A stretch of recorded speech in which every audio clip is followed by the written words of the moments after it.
Orick, guitar player, one of the songwriters of the band.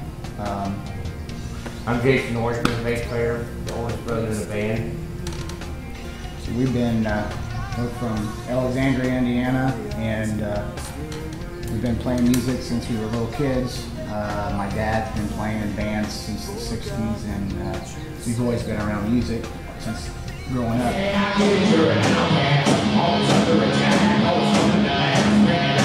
I started playing when I was like 12 years old. My mother, she went to a rummage sale and she brought home a set of bongo drums for me. Okay, and that struck my interest.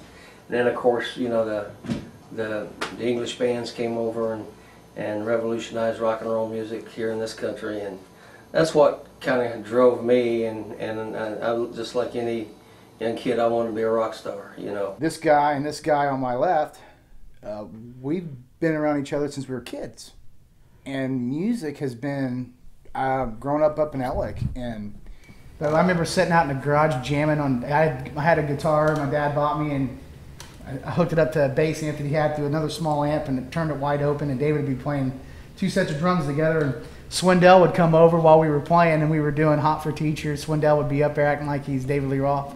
Pat did.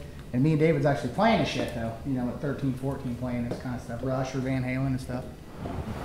Being from what people would call Midwest, corn-fed, you know, farmland, nowhere, Midwest, and doing what we're trying to do, people would look at it and think, you don't have a look, you're not, you know, this big around, and you're not wearing certain clothes, well, you know, or you don't have a certain fit to it, or, you know, you're not from LA, or you're not from New York, or you're not in those areas. Sorry, we can't afford to move there, man. I mean, what for? I got my own look. Thank you, brother.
When I quit the last time, you know, it's because I was tired of playing in bars. It's the same old shit. It's just repetitive. You're in fucking Indiana. You're not going to go anywhere in Indiana. You got to go outside that or know somebody in the business. So I just thought, if it's not structured to where, say, we're writing our own material and at least trying to get it out there available on the internet or whatever, focusing on that, to me it was a waste of time. Hey, I'm drinking this beer for you tomorrow night. All right, remember. Well, we had a good show, and again, just like any other time, the record exec fella or whoever was supposed to come out and check us out. He was a no-show, and that's the same shit that happens over and over and over. It's you get people to tell you there was so-and-so or this promotional company or this record label or this touring company, and they sometimes show up and then they want you to pay them money, and you know, we wouldn't do that because we spent $40,000 on a guy back in 2002 in Balance, and we got fucking robbed on that deal. So now we're just, every time we hear it, we're just like, fuck off. It's old as hell. It's like having to see an ex-girlfriend every time. It's like, fuck this shit. You know, they just, same shit, different story. What else can you say?